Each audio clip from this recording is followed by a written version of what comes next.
Welcome to Awakening You channel. If you appreciate what we do, please support us. Thank you. Channel, James and Joanna McConnell, one who serves, Om, Mani, Padme, Hum, Om, Mani, Padme, Hum, Hum, Hum. Greetings to you. One who serves here. Shoshanna is here. We are ready to continue with this program of awakening, and now more and more there is going to be a focus on the magic of becoming fully who you are and realizing and understanding who another individual is. How they are one with you, and you are one with them. And there really is no disconnect. There really is no separation. The separation is only because of the old programming, the programming that those of the forces of darkness have foisted upon you all. They want you to be separated. They want you to not understand your power. They want you to not realize that you have a magic within you, each and every one of you. And you can utilize that magic anytime you are ready to do so. For it is there. It is there for you, right in front of you. The magic of nature, certainly.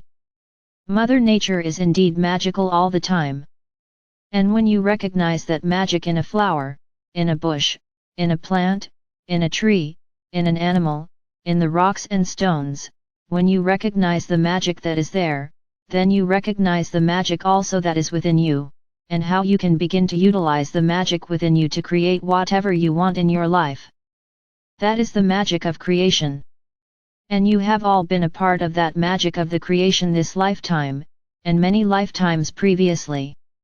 And many of you have even utilized that magic to create worlds, to create new existences that did not exist previous to that. You have all been a part of creation. So understand that, as you continue to move through this ascension process, that you are the creator of magic within yourself. We are ready now for your questions if you have them. Guest, I have a question. OWS, yes? Guest, I read a post today from David Wilcock, and it's about the NISRA law. Read this and ask why it can't be further enhanced. Because President Clinton's clone had no interest in signing NISRA into law on October 10, 2000, under orders from U.S. military general to release Navy SEALs and Delta Force flown to the White House and under gunpoint forced Bill Clinton to sign NISRA. During this time, Secret Service and White House security personnel were ordered to stand down, disarm, and allow to witness this event under a gag order. My question is, why can't those generals make everything move ahead faster so that everybody doesn't have to suffer and die waiting for who knows what? OWS, we will say two words here, frequency vibration. That frequency vibration was not at the right amount at that time, was not at the right frequency. Even though those that brought this into being, or attempted to bring this into being had that frequency within them, it was not the right frequency overall because those of the forces of darkness, that one of the president that was coming into the picture at that time, and you all know who that was, and the father of that one, did much to keep that event from being delivered to the public to make it a public announcement. And those, then, of those forces did everything they could to hold off the announcement of this particular act here. And, of course, you know of what occurred the next day, in terms of the 9 or 11, when that was introduced into the world and it precluded, or it kept from happening all that they wanted to occur at that time. And it is unfortunate you might look at it in that respect, but was it really? You see, it is all again about frequency vibration and consciousness. And consciousness across the planet was not there yet.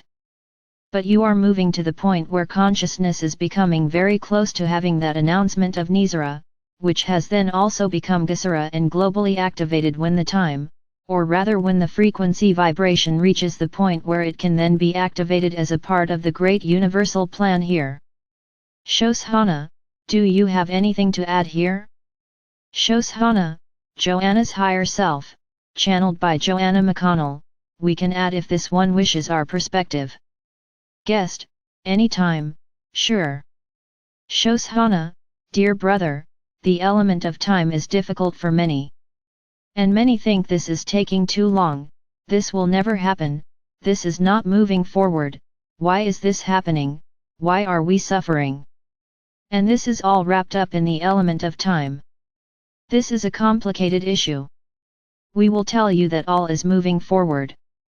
All is happening under our noses. And soon you will see things so amazing that you will wonder why you ever thought it would not occur. It is moving forward quickly, you see. We will give you a hint about this.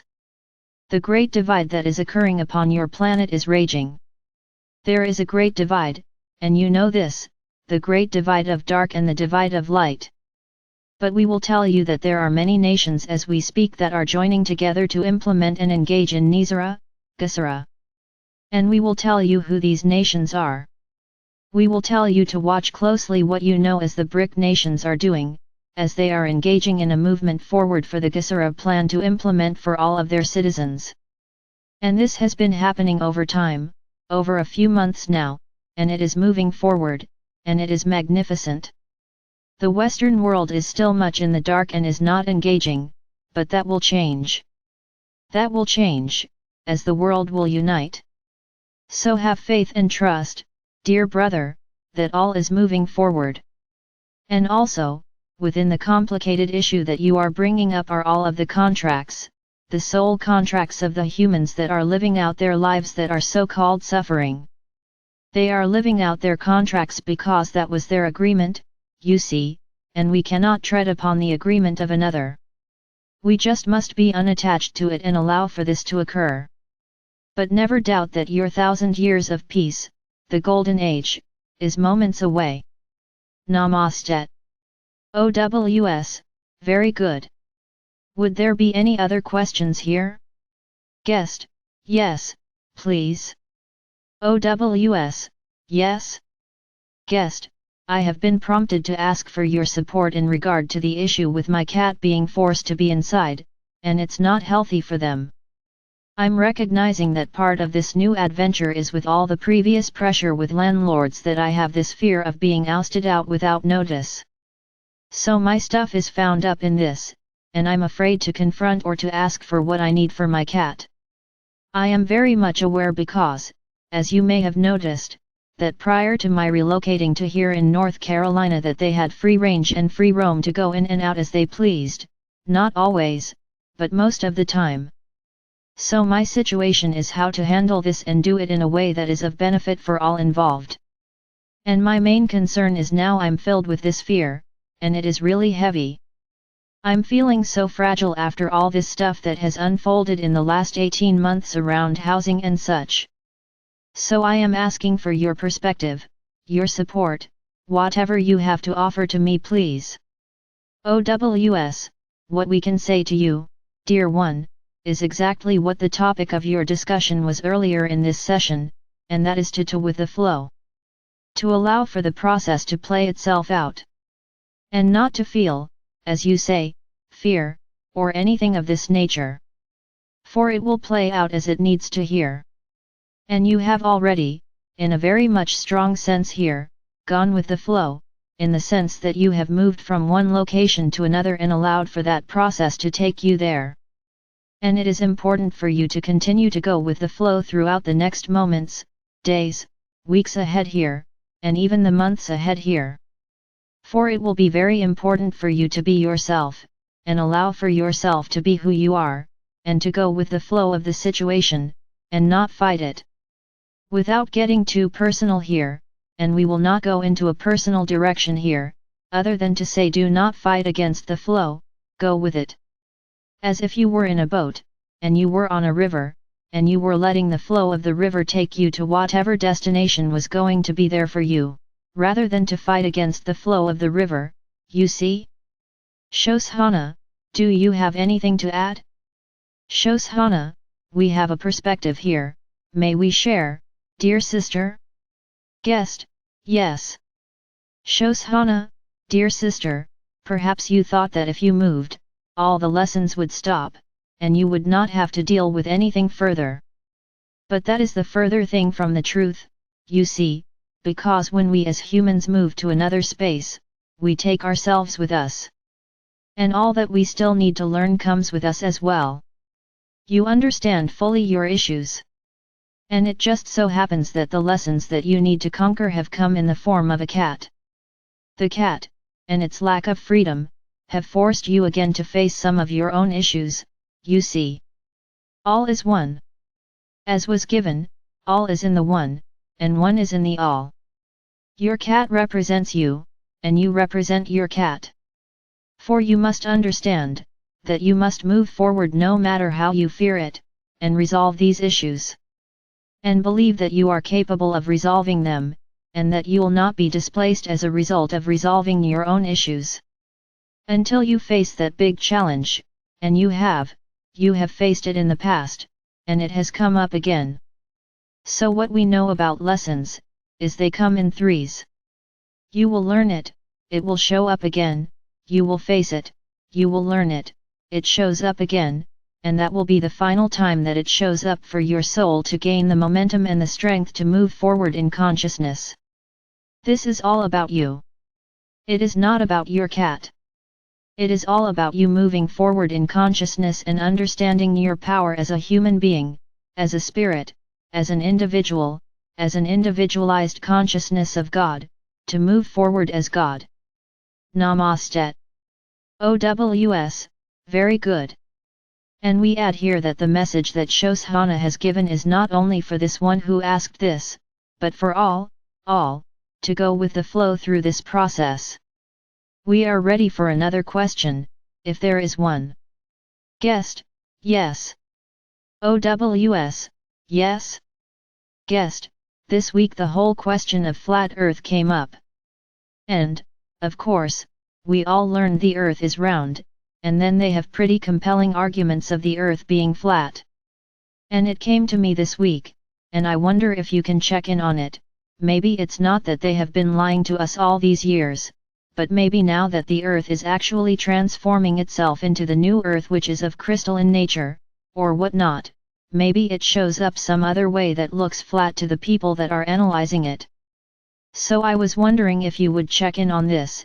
Is it that the Earth always was flat, or is it that now that it's changing, it's showing up some other way? OWS, we would say to you in this respect that it is important to feel within yourself what resonates for you. Whether it is flat, whether it is round really does not matter at this point, other than what you feel within yourself. This goes for everything, not only for this particular question, but all questions that come to you. Take them within yourself, not within your brain, not within your mind only, but within the heart-mind connection. And feel or know that intuition, or know that whisper within yourself to know the truth of whatever it is that you are facing here as the question comes to you, you see? Shoshanna? Shoshanna, yes, we have a perspective here. May we share, dear sister? Guest, yes, please. Shoshanna, dear sister, this is a complicated issue, is it not? And it is a strange issue. And it is hard to understand what is going on here. So we will tell you that the presentation, the image of the Earth, the planet, the round ball, is a third-dimensional image that has been given hypnotically to the people of Earth to give them a story rather than the truth, you see. But we will tell you is that the planet and the planets are all multidimensional beings, and the Earth at a higher dimensional level is layered. There are layer, upon layer, upon layer, upon layer of dimensionality and life. Now, the perspective of the third dimension of a round ball hurling through space is a story. It is not the whole truth and nothing but the truth. So what one who serves has given is that you must find in your heart an understanding, and keep looking, keep exploring, just as you have learned the truth over decades of understanding and looking and exploring and coming to different conclusions. You will come to that as well. But once again, the idea of life, the idea of dimensionality, the idea of multidimensionality is not contained in the 3D image of an orb. Namaste. OWS, and we would add here it is very similar in terms of as Shoshanna is speaking Abu, the programming that has occurred over thousands and even millions of years here is very similar to what occurred on your September of your 9 or 11 experience, where those of the people at the time, and all of you, were involved in this as well. You saw over and over and over on your television broadcast the planes hitting the cows, the planes hitting the towers, and the resultant explosions, and all of this. But in reality, there were no planes that ever hit the towers. It was just simply programming that hypnotized the people into believing that over and over and over, tell a big enough lie, and everyone will begin to believe it over a period of time. That is all. So would there be any other questions here before we release channel? Guest, one who serves? Hi. OWS, yes, we will take one more question. Guest, I don't have a question, I just want to tell Saint Germain that I was thrilled beyond words when I heard you were put in charge. I feel like I can finally relax. And to Ashta and to the Ashta command, I want to thank you from the bottom of my heart for your bravery, and for your love for us, and I send you my love and my light. And I pray for Source's pure white light of protection to surround you, and you fulfill your mission. And I thank you. And I just proclaim victory for the light. OWS, yes, very good. Victory of the light. That is a saying that is becoming more and more prominent across the planet, and will be so more and more as well. Then we are ready to conclude here. Shoshanna, do you have parting message? Shoshanna, all is well. That is our message. OWS, all is well. And we simply reiterate, go with the flow, and allow the magic to take hold here more and more. Shanti. Peace be with you. Be the one.